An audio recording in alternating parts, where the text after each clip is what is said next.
yang dihormati pengurusi surau dan kuasa tuan imam, tuan-tuan yang dirahmati Allah Ta'ala sekalian. Pertama sekali sama-sama kita bersyukur kepada Allah Subhanahu Wa Ta'ala kerana pada hari ini kita ditemukan kali yang kedua. Kali yang pertama kita bertemu, kali masih lagi belum, hari ini yang belum mengenal saya, maka saya mengenalkan diri sekali lagi kepada tuan-tuan dan sekalian. Saya Ahmadi bin Mano, berasal daripada negeri Pahang Darul Mahmud, berkhidmat sebagai guru agama di Negeri Sembilan di sekolah, dan pendidikan BA-nya di Universiti Islam Madinah dengan bidang syariah. Kemudian menyambung pelajaran ke Universiti Indonesia, sarjana master dalam bidang pendidikan Islam. Baru saja habis bercuti dan masuk kerja ini, dan sekarang berkhidmat sebagai guru sebelum di sekolah. Habis belajar, kembali bertemu dengan masyarakat kepada Allah. Baik. Pada malam ini tuan-tuan dan sekalian, saya nak bawa hadis sebagai satu mukaddimah sebelum kita masuk kepada apa yang nak kita bincangkan. Kita sambung pada pelajaran yang lalu, iaitu apa yang telah saya utarakan dalam tazkirah ringkas di Radio Negeri Sembilan. Sekarang ni pun sedang berlangsung 30 slot daripada 1 Februari itu sampai 30 Februari. Setelah 3 minit selepas asar, maksud saya selepas asar, dan selepas waktu subuh, lebih kurang 4 pagi. 3 minit saja dalam masa sebulan ada 30 slot. Jadi hadis ini saya nak bawa kepada sekalian sebagai dorongan kita bersama, iaitu hadis daripada Anas bin Malik radhiyallahu anhu qala qala Rasulullah sallallahu alaihi wasallam la taqumu as-sa'ah hatta yataqarraba az-zaman wa takuna as-sanah kash-shahri wash-shahru kal-jum'ah wa takuna al-jum'ah kal-yawm wa yakuna al-yawm kas-sa'ah wa takuna as-sa'atu kad-darbati bin-nar. Rawahu at-Tirmizi. Hadis daripada Anas bin Malik radhiyallahu anhu. Anas bin Malik ini, kalau kita lihat banyak hadis yang beliau riwayatkan daripada Nabi Muhammad sallallahu alaihi wasallam, banyak hadis ya. Saya hampir kepada 3,000 lebih hadis riwayatkan daripada Anas bin Malik. Rasulullah sallallahu alaihi wasallam bersabda, tidak akan terjadi kiamat. Nabi menceritakan kepada kita, tuan-tuan dan puan sekalian, kiamat ini berlaku di akhir zaman. Dan sekarang ini sudah pasti kita dah sampai ke akhir zaman. Nabi menyebut, Nabi bersabda, tidak akan terjadi kiamat sehingga masa menjadi singkat. Masa menjadi singkat sangat ya. Sekarang ini kita melihat masa begitu hebat berlalu. Sedar tidak sedar kita telah berada di bulan Rabiul Akhir. Tak lama lagi kita akan masuk Ramadan. Selepas Ramadan bulan haji, balik semula tahun baru. Begitu pantas masa berlalu kita rasa. Tetapi umur kita makin meningkat. Tak ada umur orang makin muda, tak ada. Setakat ini sejarah dunia, tidak ada makin lama dunia makin umur muda, tak ada sekarang. Sejarah berlaku tidak ada. Oleh sebab itu masa ni Allah Ta'ala sebut dalam Quran banyak. Antaranya kalau kita baca dalam surah Juzul Amal, Allah Ta'ala bersumpah dengan hari siang. Wan nahari iza tajalla. Allah Ta'ala bersumpah dengan waktu malam. Wal-laili iza yaghsha. Allah Ta'ala bersumpah dengan berlakunya siang dan malam. Allah bersumpah waktu duha, wadduha, wal-laili iza saja. Maknanya, mengapa agak-agaknya tuan sekalian Allah Ta'ala sebut masa dalam Quran berkali-kali. Masa ni satu ciptaan Allah Ta'ala yang manusia tak boleh cipta. Tak boleh cipta manusia tentang masa. Sebab itu perbezaan masa. Sekarang ini orang dulu fikir barangkali dalam bahasa Inggeris the concept of time, dalam bahasa Inggeris kan? Memikirkan konsep masa tu pening falsafah, ahli falsafah memikirkan masa. Macam mana boleh masa boleh jadi begitu? Berlaku siang dan malam. Sebab itu masa sangat berbeza, iaitu waktu di dunia berbeza dengan waktu akhirat. Sehari di negeri akhirat 1000 hari di dunia, beza. Sebab itu dengan alam lain, masa di dunia ini, alam dunia ini berbeza masa dengan alam kubur, berbeza. Alam barzakh berbeza. Alam kandungan dengan alam dunia berbeza. Alam barzakh dengan alam akhirat pergi pada mahsyar berbeza. Sebab tu hari ini falsafah barat memikirkan the concept of mind, yang pening kepala. Hebat ciptaan masa Allah Subhanahu Wa Taala. Tak payah pergi jauh hari ini tuan sekalian, kita lihat pukul 7 pagi hari ini. Sekarang ni 7 pagi gelap lagi. Di Sempalan kat sini macam mana tak? Gelap lagi lah. Pukul 7 pagi. Berasa betul lah jam pukul 7 ni. Gelap lagi. Rasa macam baru sudah semai subuh. Masa ni satu perkara yang orang tak boleh nak baca. Perbezaan masa Semenanjung dengan Sabah Sarawak lain masa. Kita lihat sejarah dalam surah Al-Kahfi.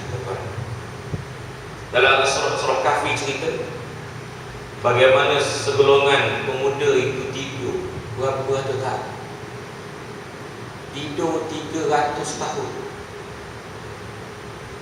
Tetapi bila mana dia bangkit, dia tanya orang di sekelilingnya bahawa mereka telah tidur sebanyak 300 tahun lamanya tidur. Tapi dia rasa tidur sekejap. Tengok beza masa yang Allah Ta'ala nak tunjuk kepada kita. Sebab itu Nabi sebut la taqumus sa'ah hatta yataqarraba az-zaman. Masa berlalu begitu singkat sekali. Sebab itu maka setahun itu dirasakan seperti sebulan. Rasa sebulan, setahun, sekejap.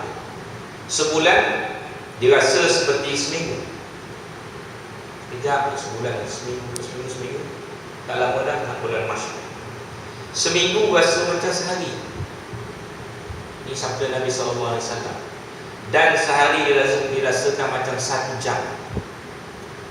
Pendek benar masa.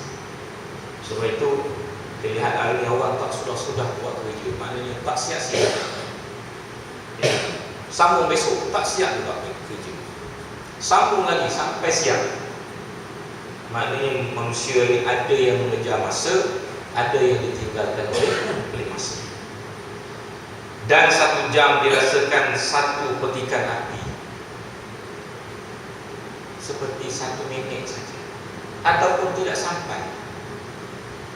Itulah yang Nabi SAW nak beritahu pada kita, ibarat begitu masa itu berlalu dan begitu cepat. Dalam keterangan hadis ini, hadis riwayat At-Tirmizi ya. Kalau kita belajar ilmu hadis sekalian, kalau kita jumpa riwayat Tirmizi ni boleh baca 3 baca. Tirmizi, Turmizi, Tarmizi. 3 boleh baca. Maknanya kalau kita jumpa orang baca hadis riwayat Tarmizi, betul. Hadis riwayat Turmizi, betul. Hadis riwayat Tirmizi, betul tak? Mana-mana boleh baca 3 jenis, bagi bawah, bagi depan, bagi atas. Masa akan berlalu begitu cepat.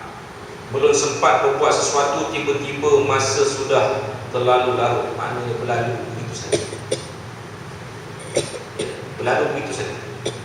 Sehingga banyak-banyak perkara yang belum dapat, banyak kita tak selesaikan. Hari ada kerja lain, ada kerja baru, tak selesai kerja lama, ada kerja baru. Kita ni seakan-akan sibuk. Kalau tak sibuk, buat sibuk. Tak kira lah, sebab kita nak menyibukkan diri, tak kira. Maknanya kita ada kerja nak buat. Sebab itu tuan sekalian, bila mana sibuk dalam perkara sesibuk mana manusia sekalipun, dia mesti luangkan masa dia dengan Allah Ta'ala. Sesibuk mana pun dia bermesyuarat, dia kena semayang. Takkan tak berhenti semayang. Apa kita nak jawab depan Allah Ta'ala nanti kalau tak semayang? Apa alasan? Masa tak cukup. Dia berikan 24 jam sehari. Tak sempat nak pergi masjid surau, tak sempat nak semayang berjemaah sekali seminggu pun dengan penduduk taman pun tak sempat. Sibuk kerja 7 hari kerja dalam seminggu. Pergi pagi 10 subuh, balik tengah malam. Pergi 10 subuh, balik tengah malam. Tak ada masa nak bersama masyarakat. Ini bahaya. Kalau kita tak bersama masyarakat, bila lagi? Sebab kadang-kadang tuan sekalian, kalau ada orang tak bermasyarakat, berat dalam masyarakat, dia memang berat orang ini. Sebab apa?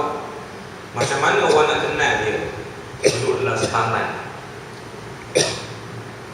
Tetapi bila mana dia perlukan membuat sesuatu, perlu kendala, perlu pula orang bermasyarakat. Ya? Pernah berlaku satu tempat, kalau sekalian ke sini kan, tempat lain. Ya. Dia nak buat kenduri. Ya. Buat kenduri dia datang surau. Ya. Memang dia tak pernah datang. Tak ada. Tapi oleh kerana dia nak kenduri, dia datang. Dia bukan cerita orang sini, cerita orang Afrika sana. Besok tak ada kenduri dah, tak datang dia semua. Maknanya semata-mata untuk kenduri saya datang ke semua mesti. Jangan begitu. Sebab itu masyarakat ni dia tidak mengenal masa. Bila masa sentiasa dengan bermasyarakat.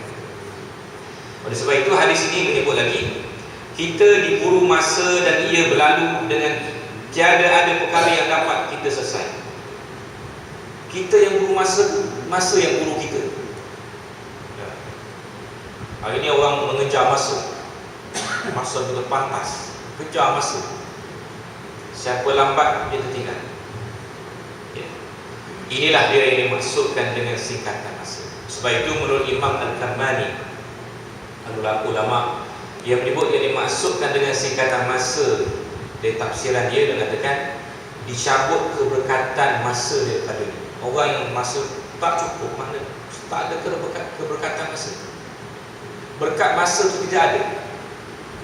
Bagi dia sentiasa tak cukup.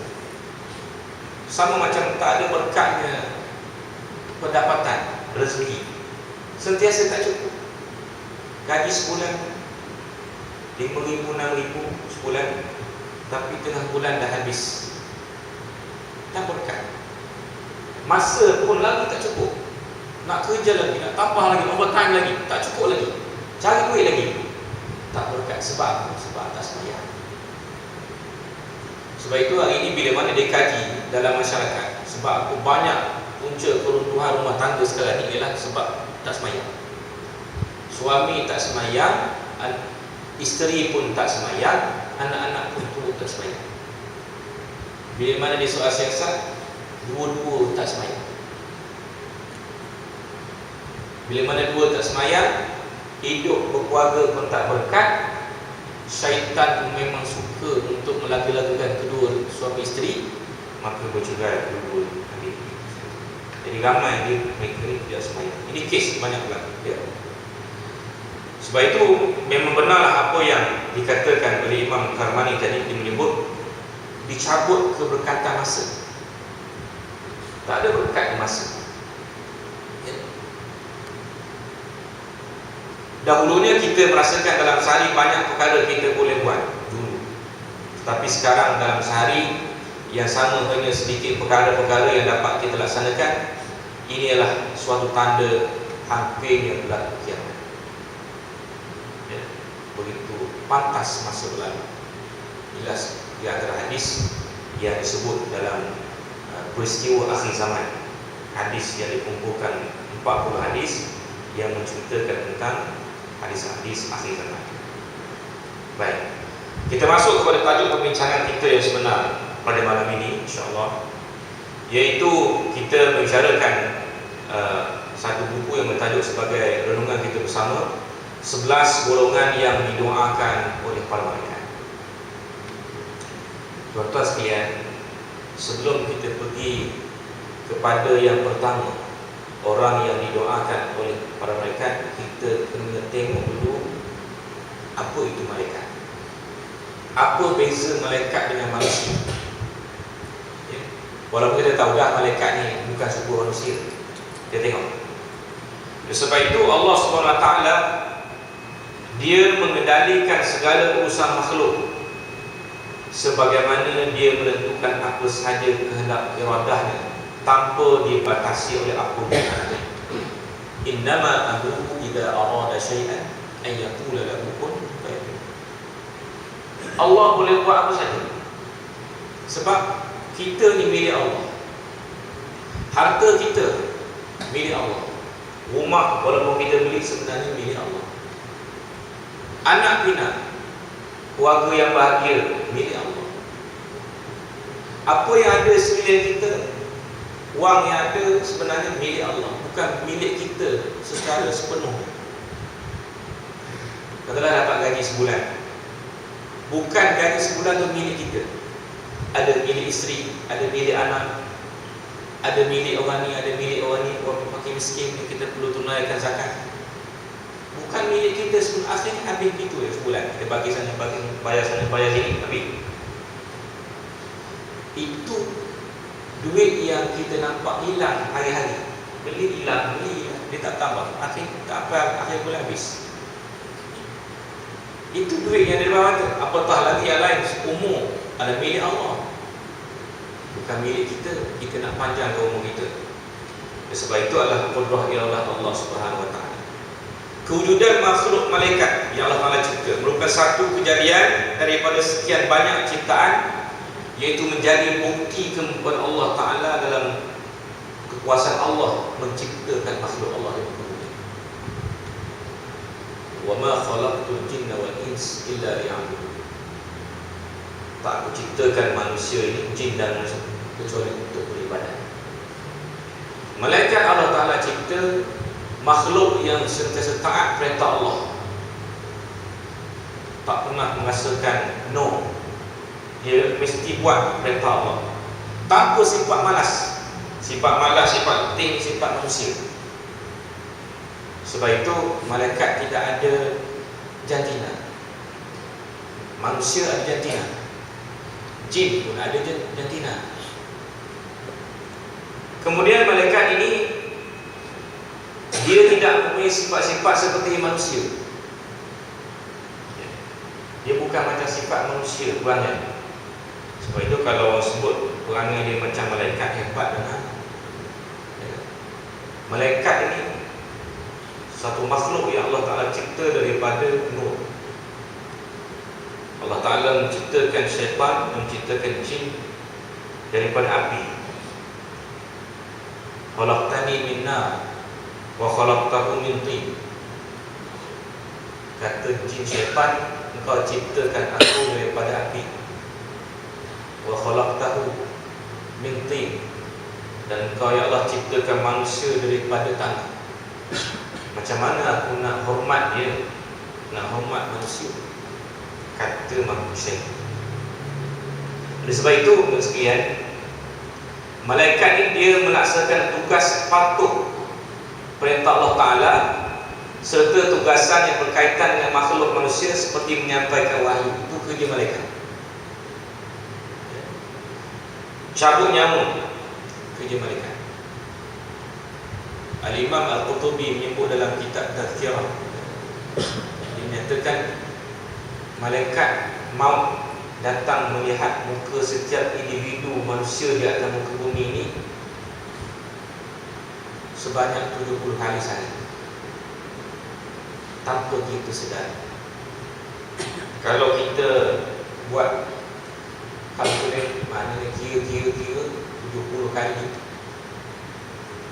dengan 24 jam itu, berapa minit dibahagikan di dalam, dia menjadikan setiap 21 minit dia akan mau tengok nanti. Ya. Setiap 21 minit kita tak sedar, tiba-tiba malaikat datang tengok muka kita. Dia kata, aku datang melihatnya untuk mencabut nyamuk, tapi dia ketawa terbahak-bahak, sedang dia ditugaskan untuk tarik nyamuk. 21 minit sekali dia tarik. Kita memang dia tak sedar. Sebab itu, tuan-tuan sekalian, kematian ini satu perkara yang manusia tidak boleh halang. Dia akan datang bila-bila masa. Sebab itu malaikat ada yang cabut nyawa manusia.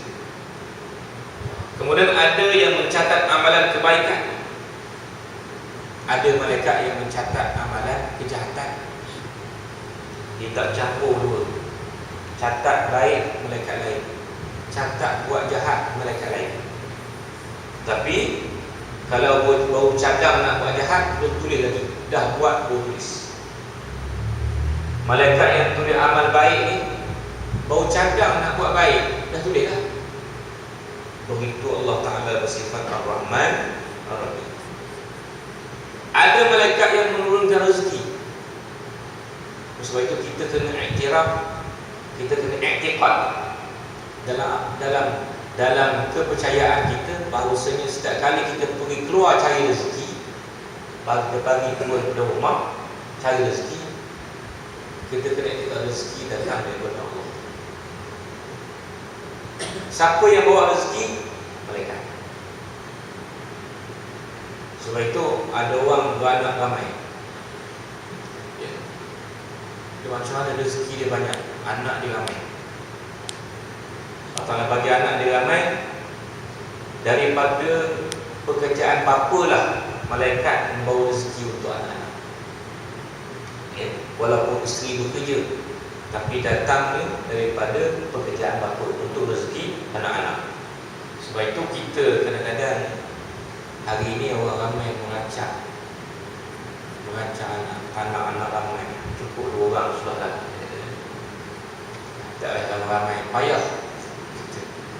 Nak buat jalan pun payah, ramai-ramai, tak berapa nak sedap. Sebab itu kalau sengaja tak nak anak, sengaja rancang makan sesuatu yang boleh tak nak anak, ulama menghukumkan dosa. Sebab ada orang nak anak, tak ada anak. Ada sahabat saya bersyarah universiti di USIM, Universiti Sains Islam Malaysia kat Nilai tu, lama dah kahwin, masa sekarang Allah Ta'ala belum berikan rezeki anak dia. Allah Ta'ala bagi rezeki dia dengan pangkat yang besar di universiti. Umur muda pada saya, saya sekarang umur 40 tahun, dia sekarang umur 38 tahun, ya, sudah mendapat grade 52. Tinggi tu umur 38 tahun, grade 52 di universiti, ya, belum ada PhD lagi. Dia dapat 52. Sedangkan kawan dia berkhidmat di UIA pensyarah juga, dah ada PhD buat di London, belum dapat 52. Allah Ta'ala bagi rezeki kat dia, tapi anak kita. nak anak, bercadang nak kahwin lain. Ya. Itu orang lelaki tu. Nak kahwin lain tu pun orang lelaki. Ya. Tapi dia mampu, tak kisah. Ya. Sebab tu nak cerita, sebab saya pengalaman pernah jadi imam setahun. Ya. Pengalaman jadi imam setahun di Masjid Sikangan, imam satu, dan telah menikahkan 66 pasangan, menghalalkan nikah pasangan 66 pasangan. Ada satu pasangan memang dia kaya, dia kahwin berdua. Bila mana saya lihat dalam borang dia, dalam borang tu semua ada pendapatan sebulan 40,000, patut berkahwin padan. Ya. Dia nak kahwin, kahwinlah.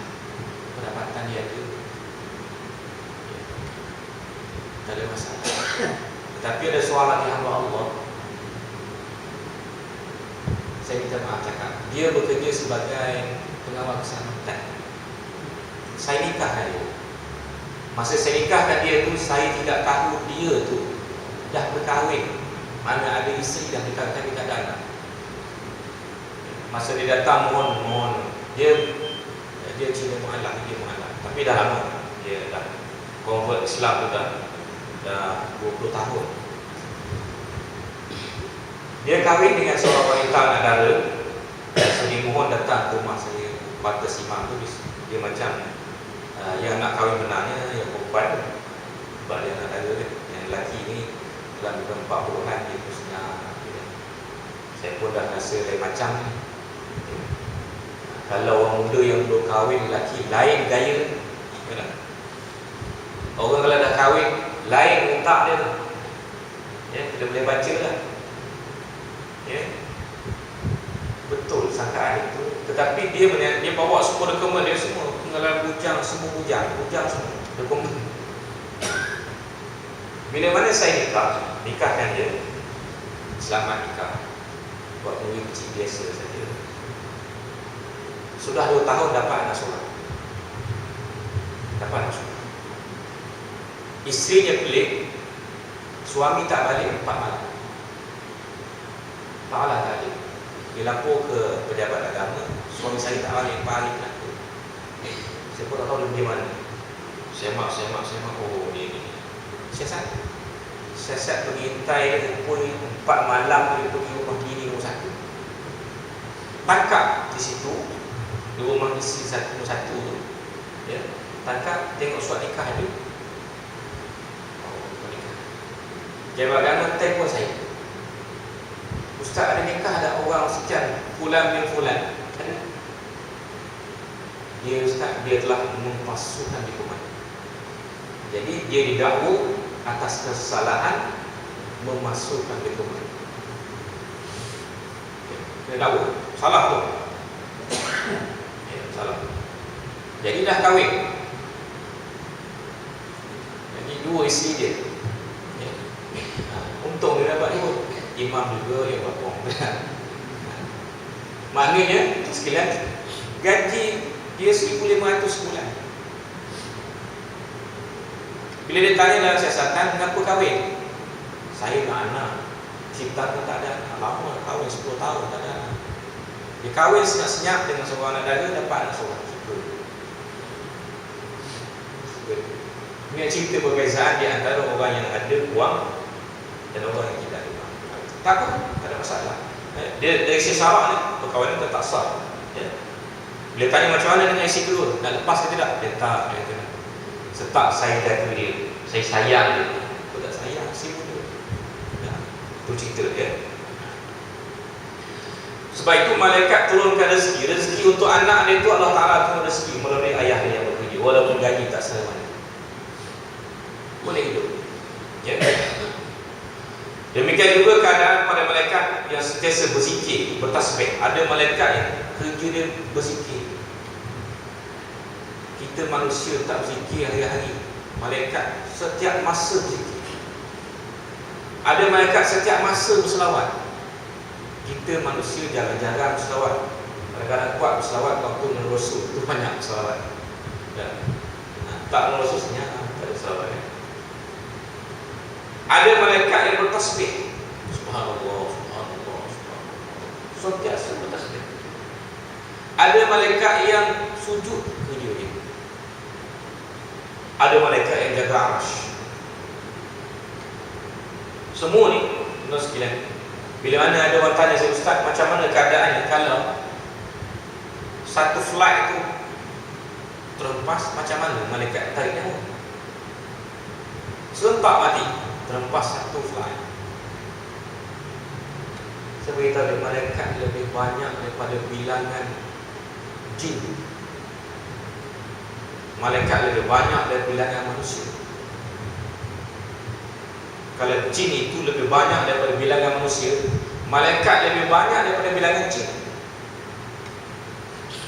Sebab itu dalam malam Al-Qadar bulan Ramadan, tanazzalul malaikatu war-ruh, malaikat turun bersama malaikat Jibril ke bumi. Ulama cerita mereka turun itu begitu banyak sekali malaikat, lebih banyak daripada batu-batu di jalan-jalan. Di jalan raya batu banyak nak buat jalan kecil-kecil tu. Lebih banyak lagi malaikat turun pada malam Al-Qadar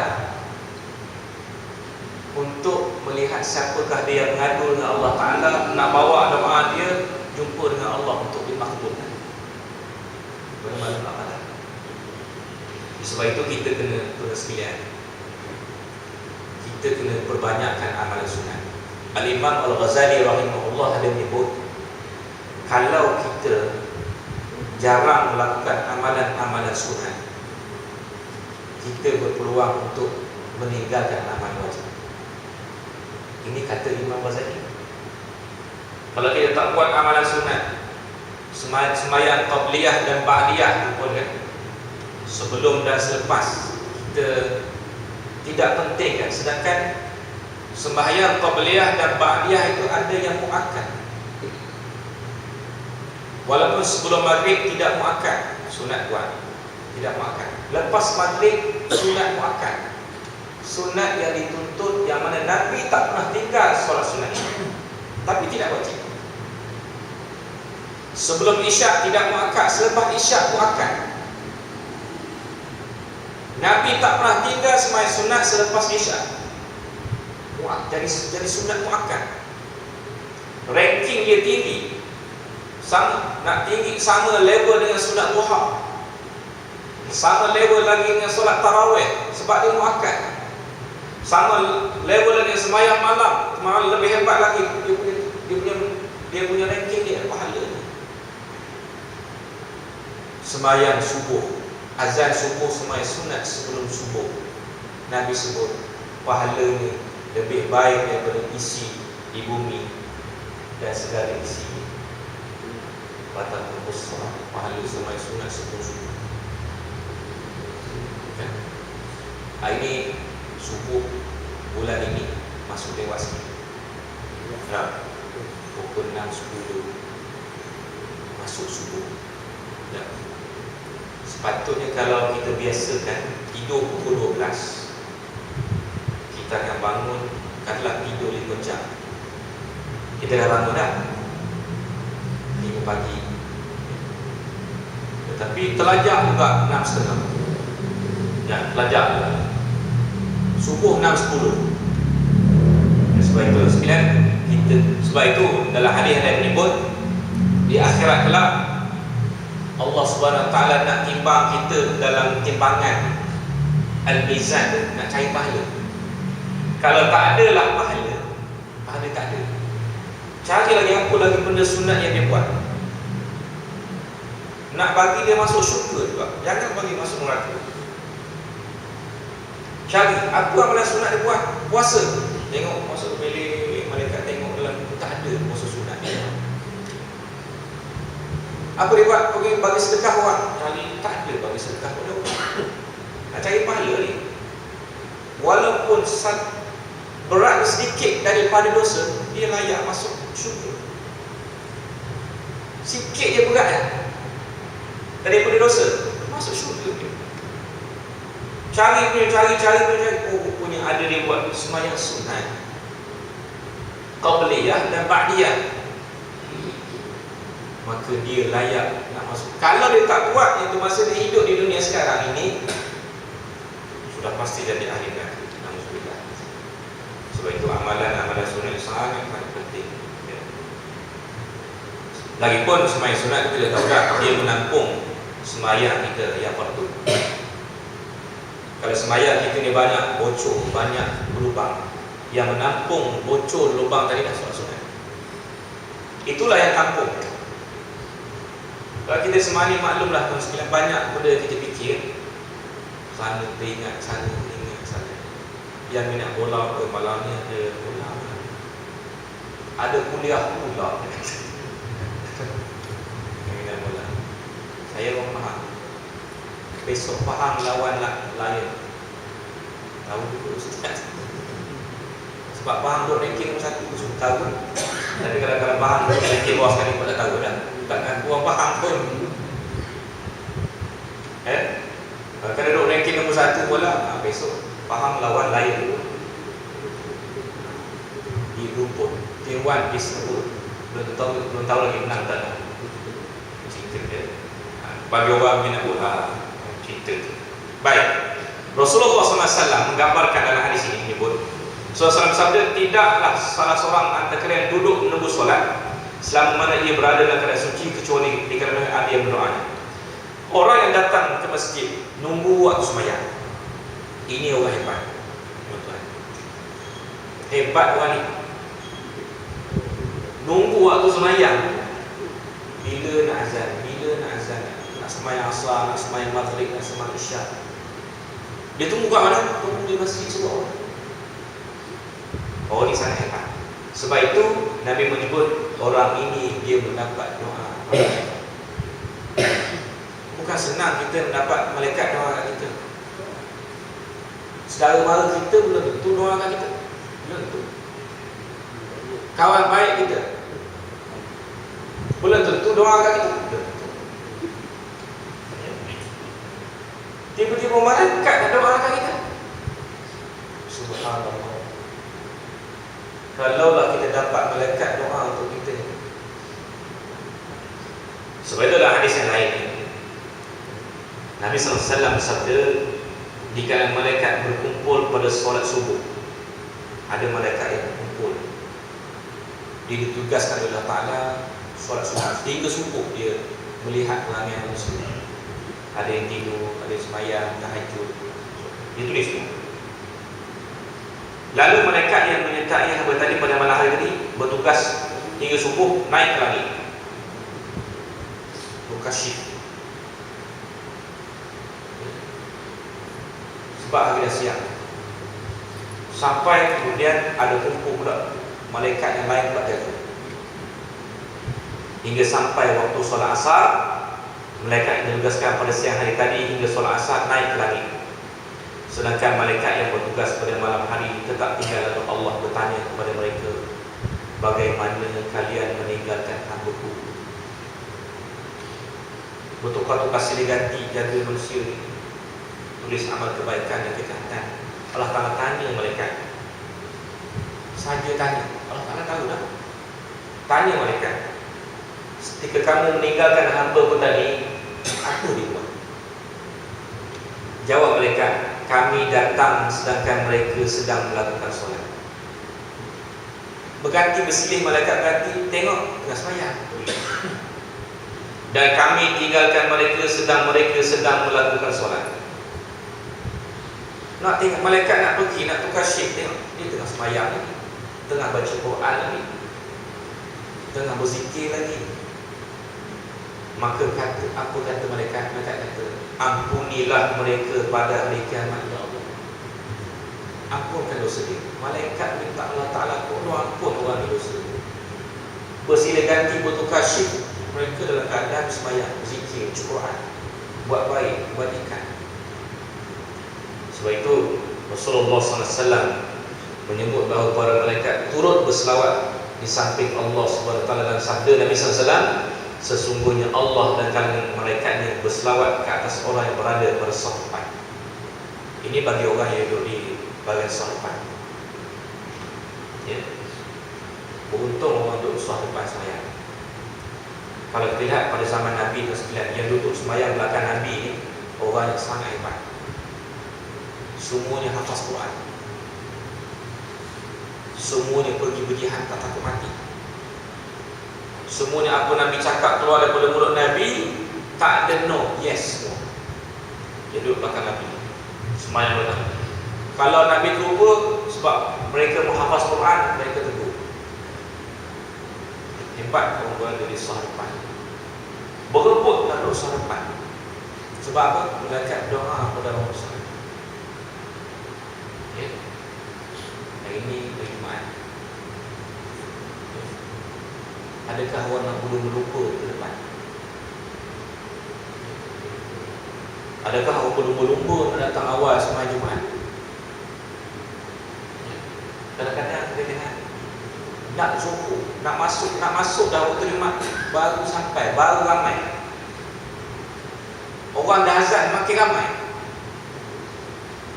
Sebelum tu orang tak berhirau, tak menghiraukan hari Jumaat apa, tak tahu apa. Hari Jumaat biasa, tak perlu baca apa-apa. Sebab itu hari Jumaat amalan yang Nabi sebut, yang warid dalam hadis, baca surah Al-Kahfi.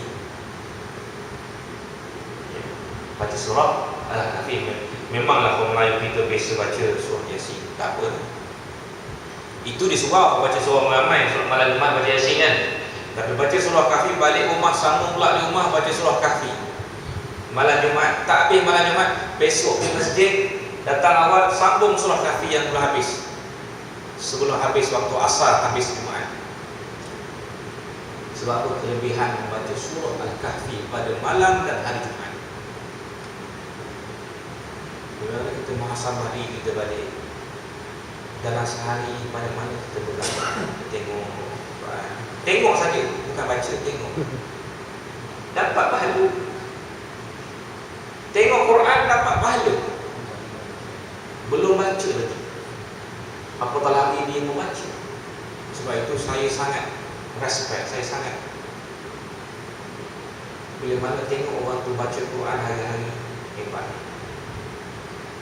Kita tak mampu kadang-kadang kita ni macam banyak baca Melayu.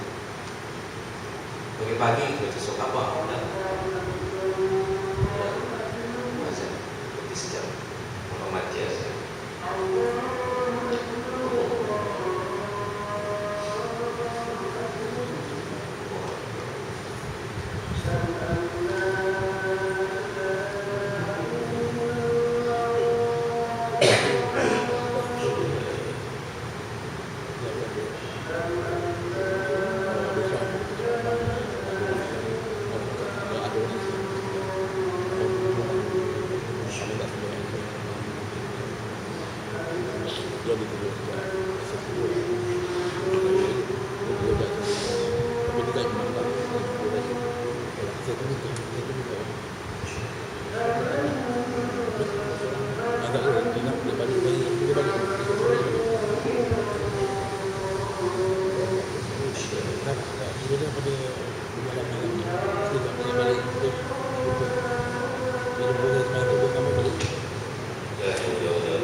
Kalau kita mengamati lafaz azan itu sangat indah, tuan-tuan, kita sangat. Saya mendengar azan yang paling sedap sekali hingga hari ini, azan masjid Nabi, sedap sangat. Kalau kita dengar azan dia, rasa sampai menusuk dalam qalbi.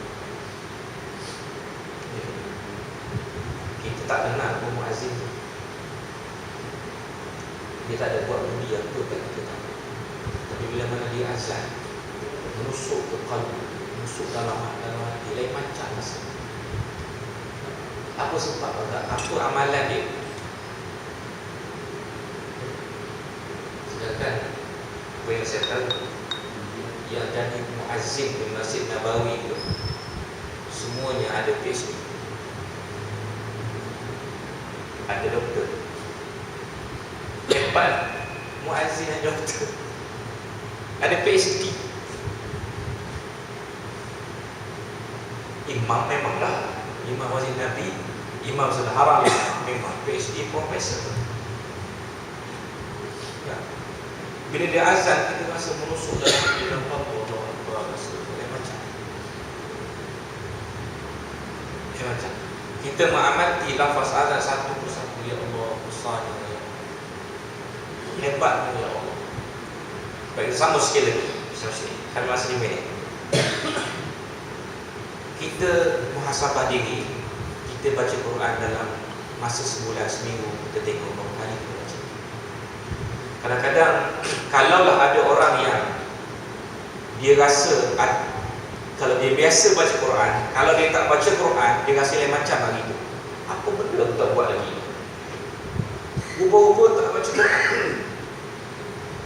Tapi kadang-kadang ramai juga menyata, apa benda tak buat lagi? Itu aja sok khabar lagi pun. Kau ni petang baca sok khabar yang pakai tadi lama dah, pasti dia cerita, baca lagi.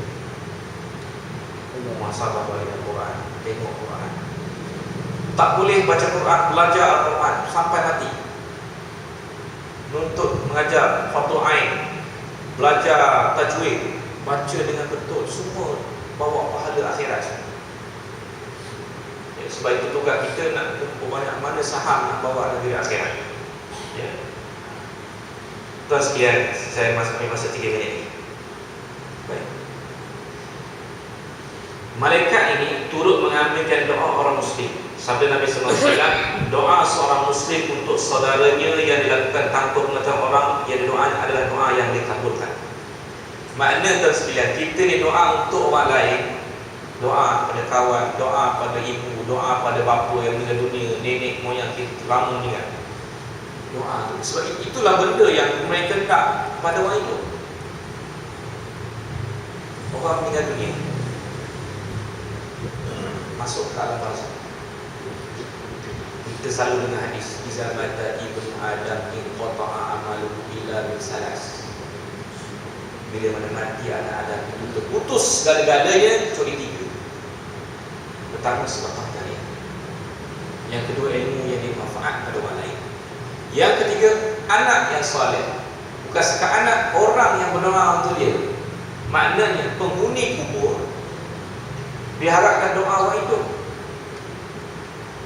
Sebab itu alangkah berbahagia. Saya baca satu kitab daripada Ibnu Qayyim ni pun. Mayat yang belum lagi ke bumi, dia tahu siapa dia yang menguruskan dia, yang mandikan dia, dia kenal. Anak dia, ada dah anak dia mandikan dia. Dia tahu ini anak dia mandikan dia. Tapi anak seorang pun tak ada mandikan dia, semua buat. Cerita sekarang. Dia tahu anak dia yang memayangkan dia, tapi anak dia seorang, tak ada seorang pun yang memayang. Dia tahu anak dia talqin kat dia tahu. Kalau lah dapat tuan sekalian, sebab anak satu aset yang penting, bukan setakat dunia, akhirat. Didik anak sehingga boleh berdoa pada bapa tu satu benda yang sangat nikmat cukup besar. Kalau kita didik anak sampai menjadi engineer besar sekalipun, tapi bila bapa mati tak doa, tak ada guna. Sebab itu anak walaupun tak makin tinggi, belajar pondok, doa untuk bapa di kubur, doa untuk mak dia, itu yang paling berharga dunia dan akhirat. Sebab itu disebut sebagai aset yang sangat yang kita kena ambil berani, termasuk di sains yang tidak yang punya. Jadi sekadar itu pada malam ini, mudah-mudahan kita bertemu lagi di masa ketiga. Kalau tuan-tuan nak dengar dalam saya daripada 28 hari bulan, hari Ahad minggu terakhir, berapa bulan? Hari Ahad minggu terakhir, sebab ada forum. Tuan-tuan boleh dengar pada pukul 6.45 petang hingga 7 malam. Forum bertajuk Mati Itu Pasti. Satu forum yang sangat menarik. Tuan-tuan boleh dengar dalam Negeri FM 92.6 MHz. 92.6. Sini 92 kan? Tajuk yang Mati Itu Pasti. Saya berforum dengan seorang kawan saya, Ustaz Fadilah. Cerita tentang keadaan kematian selama 45 minit. Hari Ahad minggu akhir bulan Februari. Saya tak ingat boleh dengar sama-sama lah sebagai satu perkongsian yang besar. Wallahu a'lam. Syukur sekadar itu pada malam ini segala yang baik datang daripada Allah yang Tuhan menurunkan saya. Mudah-mudahan kita berahmat dan berkat kepada Allah Subhanahu wa taala. Hadana Allah wa iyyakum. A'udzu billahi minasyaitonir rajim. Bismillahirrahmanirrahim. Alhamdulillahirabbil alamin. Wassalatu wassalamu ala asyrafil anbiya wal mursalin wa ala alihi wa sahbihi ajma'in. Allahumma aghnina bil 'ilmi wa zayyinna bil hilmi wa akrimna bit taqwa wa jammilna bil 'afiyah. Allahumma zidna 'ilman nafi'an warzuqna fahma wasi'an bi